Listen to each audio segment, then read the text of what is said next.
Hello, hello, everybody. Welcome back to High Vibin' It. Thank you for being here. We are super excited to have you, as always, because we have another badass episode for you today. And we have Miss Annie Botticelli on today, and she is one of my personal favorite YouTube people. So I'm so excited to have her here. I always watch her astrology reports. Every month, I got to know what's going to happen to me because of my sign. I want to be in the know of the forecast of the energies. So I always turn to her for awesome advice and guidance. She is beautiful, gorgeous, awesome. She even wrote a new book that she's going to tell us about at some point during this call. And she's a real life astrologer, a teacher, and an author. So today you're going to get to know her better. You're going to get to know more about how knowing things about your sign can help you in your life. We're going to dive into some of the astrological energies of this year and next year and kind of how can we make sense of all this chaos. Annie, thank you for being here. It's a pleasure and an honor to connect with you, both lovely, amazing ladies doing so much wonderful light work in the world, and to all of the wonderful people listening who are trying to consciously evolve and adding to the light force of the world.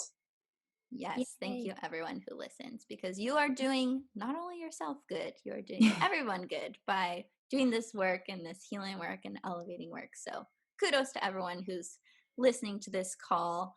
Annie, why don't you start by introducing everyone to you and kind of what you do and how you got into the realm of astrology? Because it's not like a typical one. So I think people would be curious to hear how.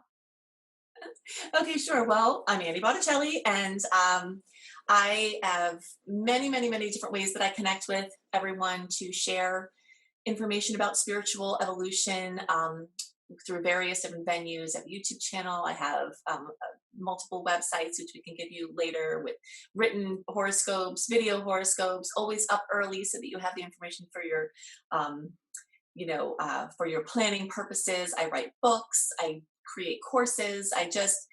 I'm kind of a prolific expresser, and I'm very excited about the topic of helping people to consciously evolve and to live their greatest, highest life experience. And I'm just so excited about the many ways I've been able to improve my life over the years, many years, decades, in fact, that I've been doing this work. And I just don't really want to just sit in my tower with my pink unicorn and my wonderful queendom alone. I want to help as many people as possible to step into their highest expression. So that's what all of this is about.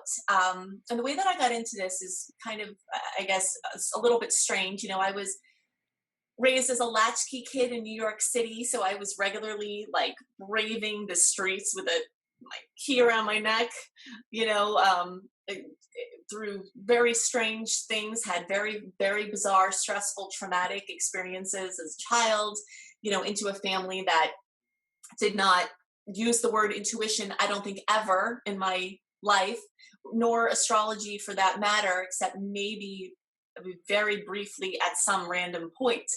So, it wasn't until I went through my life and did sort of what my mom said to do, go to school, do really well in school. She always said, Annie, make sure you do really well in school so you don't have to be dependent on a man for your income. Not that there's any shame in that, but we were in some weird situations because she wasn't in a situation like that. And so she wanted me to at least have the option to know that I could earn and take care of myself and be self-sufficient, and encouraged me to do well in school and all of that. So I did all of that. I'm kind of a zealot, so anything I do, I just do to the nth degree. And of course, a lot of that has to do with my astrology placements, which are, all fire and very extreme. So I did that. I skipped grades. I skipped multiple grades. I finished high school when I was 16. I was halfway through my first college semester. When I was still 16, I was like on track to be in law school by the time I was 19, and I was just like gunning it. And then I started to have like an awakening to more of the sciences and the human body and how that worked. And I got gotten a job randomly, not really randomly, it was by divine design, in a pharmacy. And I just became completely obsessed with reading the prescribing information. Now, they don't have this on the bottles anymore, I don't think.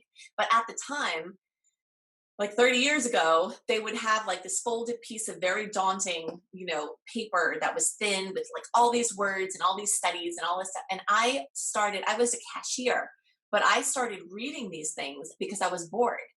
And so I just became so intrigued about how drugs would work on the body and like the scientific process. And so became aware of or awake to my scientist nature, my science, at that time. And I switched my major. And anyway, everything took me to my course. So from that moment on, pretty much I was a scientist, basically interfacing with life through the scientific process of having a hypothesis, having a wonder, a curiosity, right? Making a hypothesis, going through, experimentation, research, and coming to conclusions. And so I had that science part of my mind, even though I was more linguistically inclined, and that was, kind of where I had excelled prior, and just sort of had this brewing and became very interested in helping people physically with their physical bodies.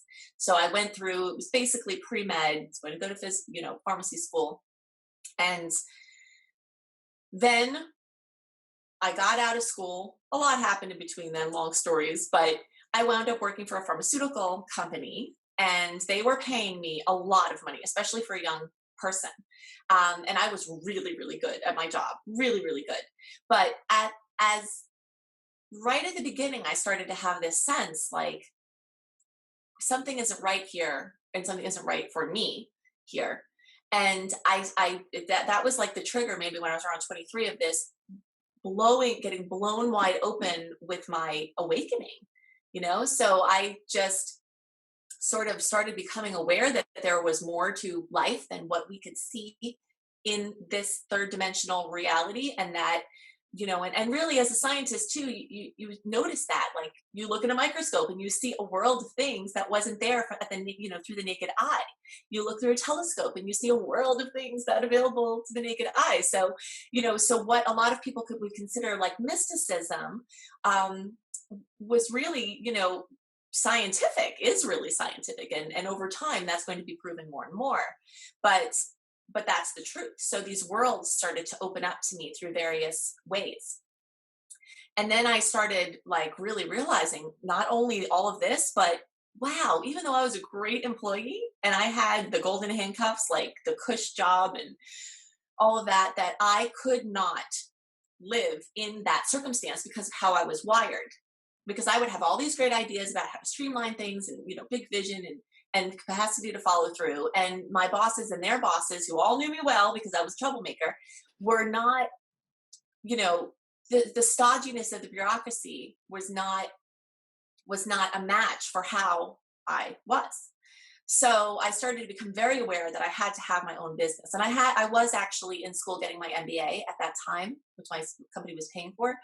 And so this divergence started to happen where I started to, like, my interest in the human body and helping people, as I would sit in waiting rooms to talk to doctors and educate them about the drugs and the scientific studies. Patients would be talking to me and they would be basically telling me their problems because I have an energy of somebody that feels like I could talk to this person, I guess, as I found out, over time. And so they would be sort of sharing things, and I'd come to find out they would only talk to the doctor for a couple of minutes, most of them. They didn't even know what pills they were on. They were just, and I started to like all of this started blending together. And I started to become really aware that a lot of people's physical issues were actually emotional and mental, and as it developed, spiritual. So this was like awakening at the same time as me realizing I can't work for the company, for people anymore. So when I was 24, I made a 5-year plan that by the time when I was 25, I made a 5-year plan that by the time I was 30, I was going to be retired from working for other people. And I was only going to do the things that I loved to help people according to what I was passionate about. So I made that decision. And I didn't know how. And this is like one of the key things about manifesting. At that time, I didn't even know what manifesting meant. I hadn't heard that word. The process was not really in my radar.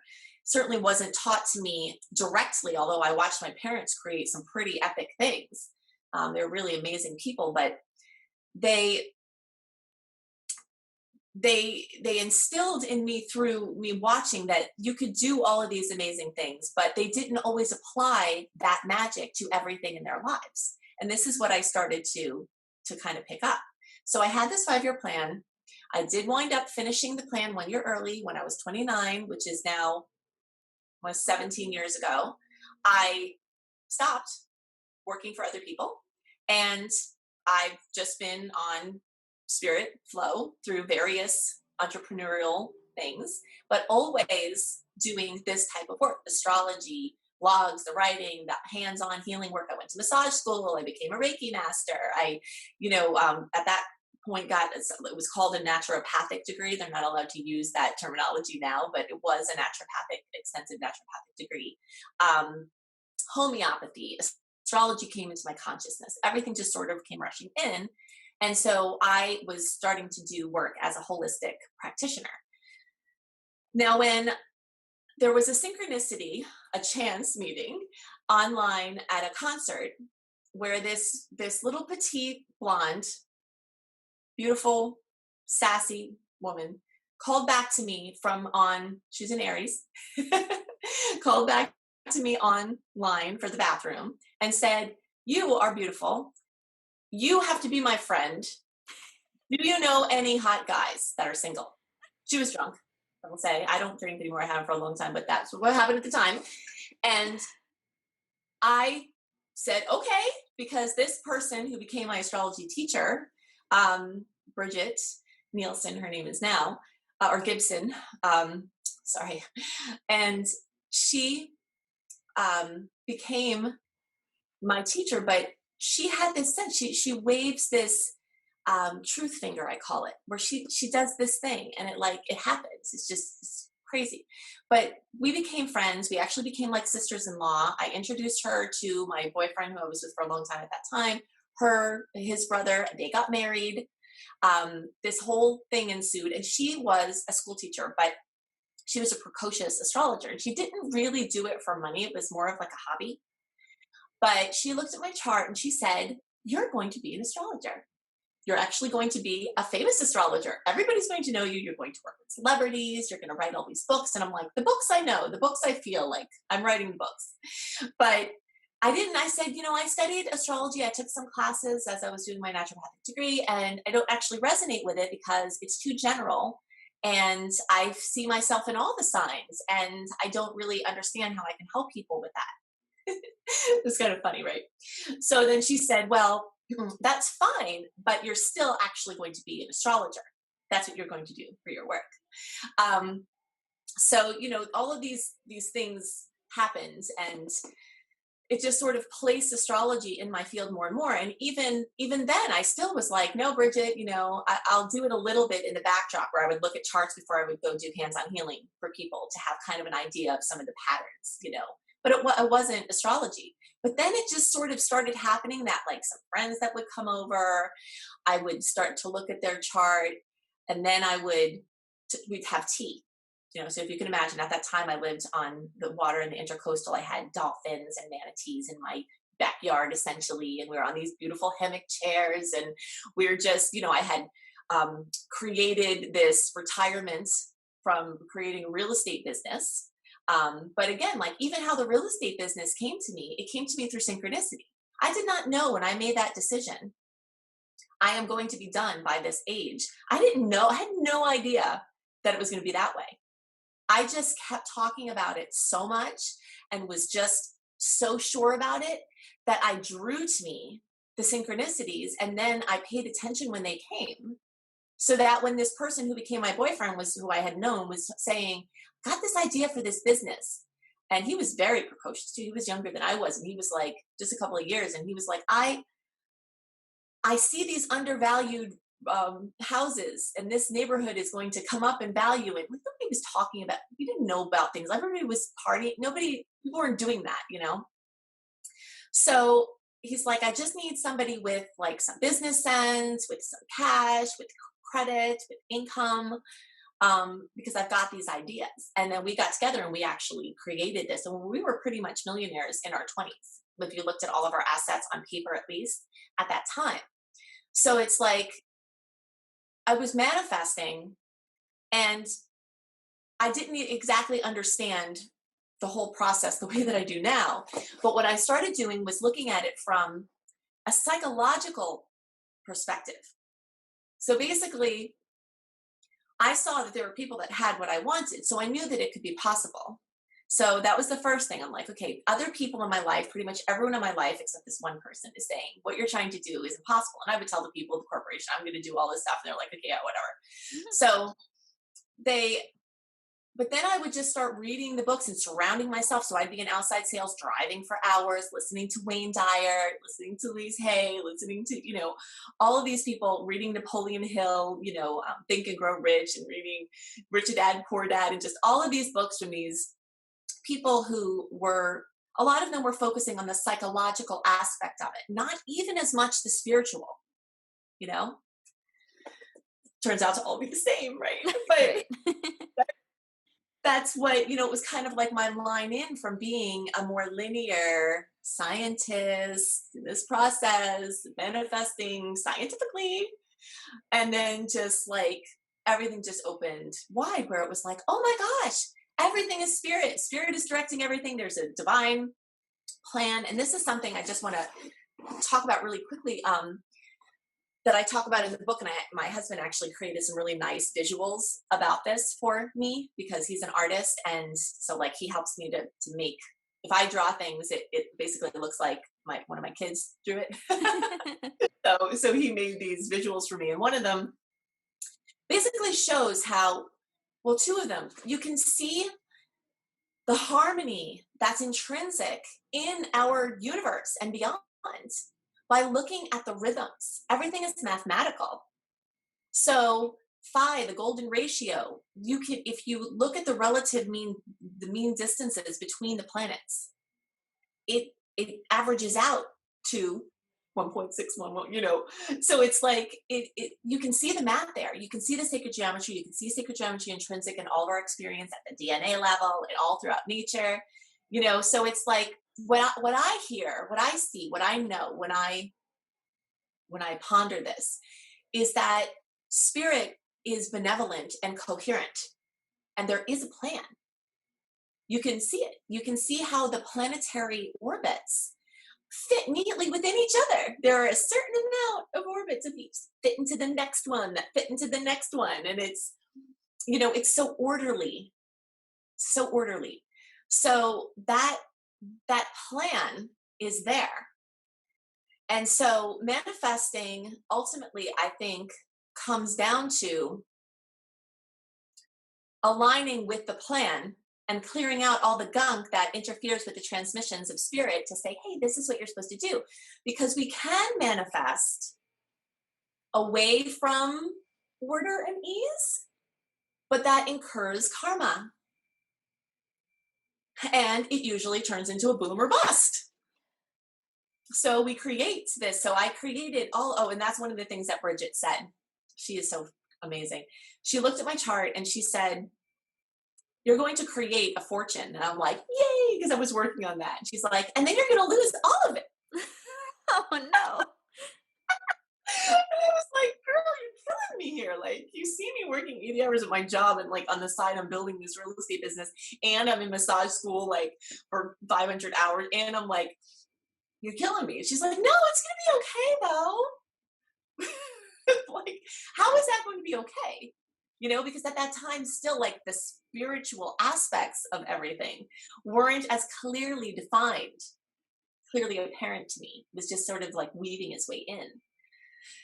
So it developed over time, basically. But I came to understand what she meant because I built this empire, as I like to jokingly call it, right?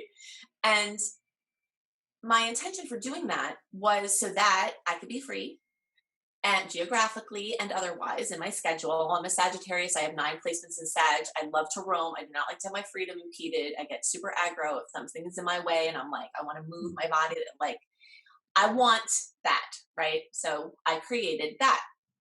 But I was supposed to be devoting more energy to my spiritual work, which then was a little bit more lackadaisical. I did it, but I did it when I felt like it. So I wasn't as disciplined. I wasn't as regular and regimented. I wasn't as consistent with it, my practices I was, but like the output of what I was sharing and getting it out to people, I didn't want to commit to that because of the non-committal Sagittarius issues that I had in excess. So when the market crashed and I found myself after, being accustomed to a six-figure experience and, having my beautiful house in Sedona with 50 trees and, just like had redone it with all of the reclaimed hickory and just all of the natural way I wanted. Everything was how I wanted it. I had my first baby and everything was just like, I didn't have to work. Everything was perfect. And then the market crashed and everything went away. And that was really not convenient because then not only did everything went away. I had tried to save my house because I became emotionally attached to kids and whatever. And then all my retirement went away. All of my stocks crashed. My houses crashed. My house foreclosed. So I had my car, my kid, my dog, who I still have. He's almost 16. And my son's dad actually left also at that time. So I was a single breastfeeding mother with no income, no access to credit, no money left in the bank, debt, and these things to care for. But because I had been so in sync with spirit, I first of all knew that it was going to happen because Bridget told me it was. So that helped. Because she said, you're going to lose it, but then you're going to make it again. So I kind of had this sense of like, okay, well, that's going to happen, but don't worry, it will come back.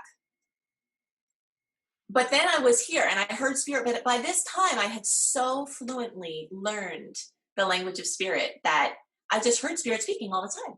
So spirit was saying, okay, as this was going on, this is going to go away, but it's okay because you're going to build it again, not from fear, not from, any of the things that you built it before.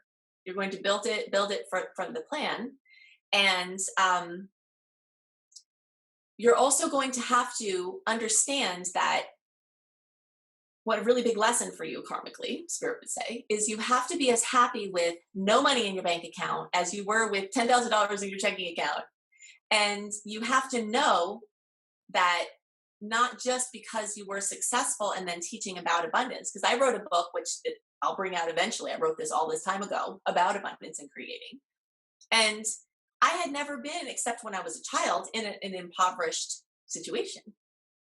I didn't have the experience of how do you manifest when you have a child to feed? How do you manifest when you don't have a place to live? How do you, what does that look like? Because that's what a lot of people's situations, or some version of that, of lack. How do you do that? So, and then spirit was also reminding me, because at that point I had done most of the astrology for years. I had done free readings, hundreds and hundreds of free readings. That's part of how I also got really good at it, is that I didn't need the money. So I wasn't really charging. And I had the thing that healers have. I can't make money for what I'm doing, or it's not spiritual and it's bad and it's impure. And I can take money for the real estate, but I can't take money from helping people. And that's something that many, many, many, if not all the people doing this work that I know have had to walk through this. So that was another big lesson where I had to accept that, no, actually you can do that. You can get your sustenance there. You can have an exchange. You have to be as happy with no money in your account as you would be with a lot of money. And, by then I had worked with people with money, people without money. And I saw that everybody was worried about money. The people that had it, they were worried about losing it. The people that didn't have it, they were worried about making it. So spirit was saying, I'm giving you a really great gift here, because you are going to get to the point where it doesn't matter. You're not worried about it. You're fine. You're happy. You know that your money comes from me. It doesn't come from a spouse, a job, unemployment, the government, whatever. It doesn't come from parents. It comes directly from spirit. All things do. And there are middle people, but that's the truth. And you're going to learn these viscerally, these spiritual principles. You're going to learn them viscerally, and then you're going to teach them with confidence because you will have gone through it. It's not just an idea. It's not a book. It's the difference between someone working their way up in a company and then being the CEO after they've been in the mailroom and every place in between, and the person who goes to school learns the book smarts, and then gets in a position, and that's that.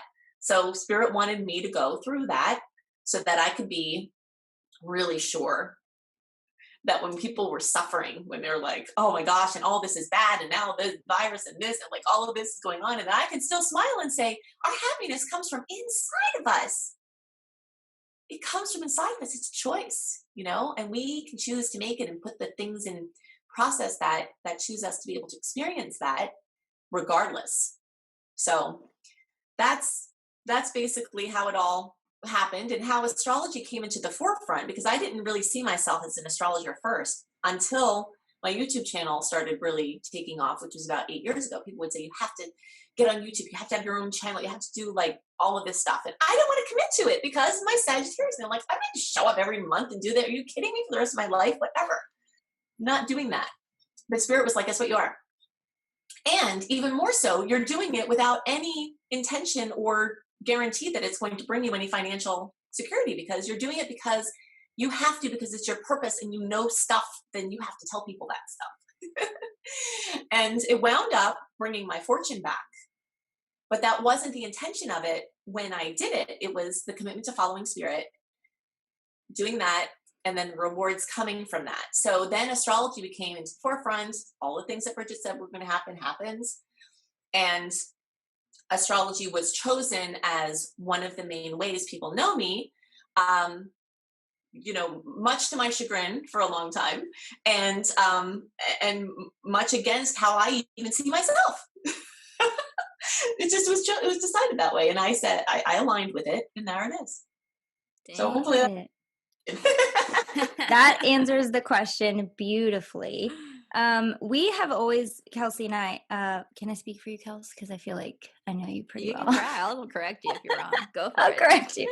I feel like we both have always been super interested in astrology. I know for me, I am hesitant to like subscribe completely to astrology. And I think that's common for a lot of people because I'm always asking the question like, okay, but how is it? And I know that we're, governed by the moon and the tides and all that. Like I get all of that, but what would you say to somebody who's maybe like more of a beginner and they're really trying to learn the basics of astrology? How do you present it in a way that's like, oh, okay, I get that now?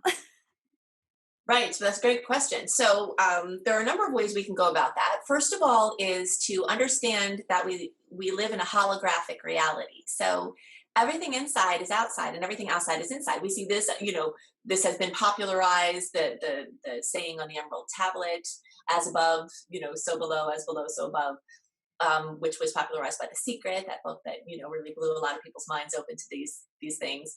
And all kinds of other things that, just back to science. Like you look at a DNA, you look at the DNA, it has the blueprint of the fully formed person.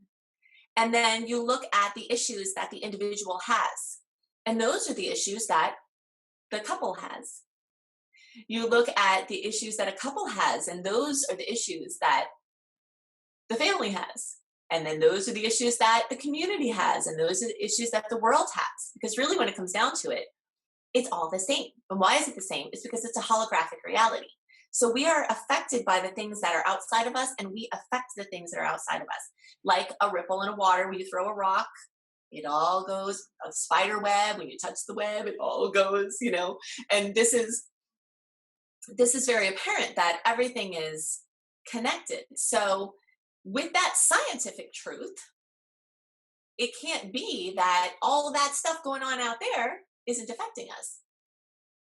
And it also can't actually be that all this stuff that's going on in here isn't affecting that. If you look at when planets were discovered, meaning they came into our awareness, our conscious awareness, there are things that are true to the energy of that planet that come into the forefront. That was kind of an undercurrent in the unconscious realm.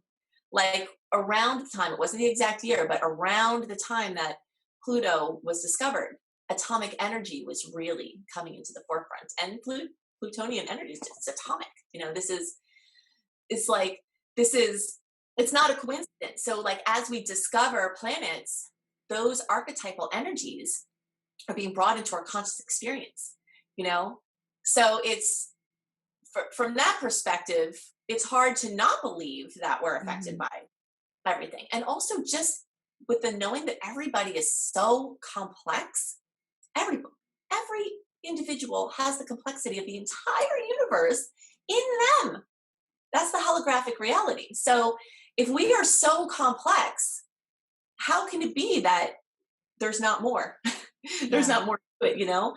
Um, and that's just the truth of it. So the deeper we look, the more we see that we are affected by things further than the moon, and we are affected by the rhythms, and we can also utilize the rhythms. And when we do, life is much easier. I always liken it to being on a deserted island and making a boat to try to get out into the open sea to find freedom. And so if you set your boat, you don't have to know that much about boating to know that if you set that boat out when the tide's coming in, it's going to be really hard to get out. And it's the same thing with all of the astrological rhythms. You know, there are effects that echo from that holographic experience. That's a great answer. Yeah. So go ahead, Kels. I was gonna ask. Well, this is gonna be a big question. So if yours is shorter, you should go first. Well, all I was gonna okay, good. Thank you for prefacing that because mine is way shorter. But I was just gonna say, like, I watch you because the way you explain things and the way that you break it down for people is so easy to digest and easy to consume. I 100% own my Ariesness. Like, that is, my husband would kind of like look at me sideways because he has to deal with my Ariesness. But it's funny that you say you're a Sagittarius. Is that what you said? I What is am your? a Aries rising. I was just gonna say because I'm an Aries with a Sagittarius rising, so I Uh, don't know like how similar those are. But I yeah, think Kelsey's also a rising Sagittarius. Are you? I Yeah. am. I'm So Aquarius and then rising Sag. so we uh, all have that. I and when you say like non-committal, I'm like, oh gosh, that's probably where it comes from because I'm like podcast every week. Oh my goodness gracious, It like was a what? struggle. What is going on? But I do love how you explain things and how you break it down so easily. And I in later in the episode, hopefully we have time to go into maybe some like forecastile stuff. But go, Kelsey, before I talk too much. Go. Yeah. So I mean, I was just gonna ask you too, because I've watched a lot of videos of astrologers kind of breaking this down, but Mm. if you could dive into some of the main things that are happening right now and for the purpose of like where we're going as a humanity and on earth, because I know that there's a lot of transits and big things happening in the sky this year and next year that are really transitioning us into, for example, the age of Aquarius. Woo woo, 'cause I'm Aquarius, I'm excited about that. But if you could just give everyone like a briefing of like what the f is been happening and is there hope, and like what are you seeing according to the chart of like America, like anything you can tell us, just tell us all. Yes, okay. please. Well, first, what was the last thing you said? I said yes, please. I'm ready for all of it. Okay. Okay. Yes. Okay. So first of all, just so it doesn't get lost in all of the things I'm about to say, there is always hope. There is always hope, no matter how bleak everything. Right? It's always darkest before the dawn. And when you can, that's one of the benefits of astrology. Many benefits of astrology is that it's like you can view things from on a mountain. Like if people in a village, their water supply stops, then they go to the wise person in the mountain, and the wise person says, there's a dam about a mile up, right? Then you fix the dam, clear the dam, you get your water supply back. Now if they had not stretched beyond that, or if they had just climbed up the mountain and looked themselves, right, they don't even need to talk to the person about it. Then if they ask that bigger question, like how can we benefit from looking at the bigger picture, then they wouldn't have seen that. And that happens a lot. We get really, really small when we're in fear. It's a physiological response, actually, and it's again, that's more science, where the body gets hijacked by the autonomic nervous system. Everything in fight, flight, or freeze. Just the prefrontal cortex is just hijacked basically, and that the prefrontal cortex is where you see the intuition, where there's hope, where you can look at the bigger picture and get that plan and put things back into perspective. That's a capacity of the prefrontal cortex, and you don't have it. It's like you are prefrontal cortexless when you are in fear, right? So uncertainty and things going on put us further from the solutions in our own lives and in the world.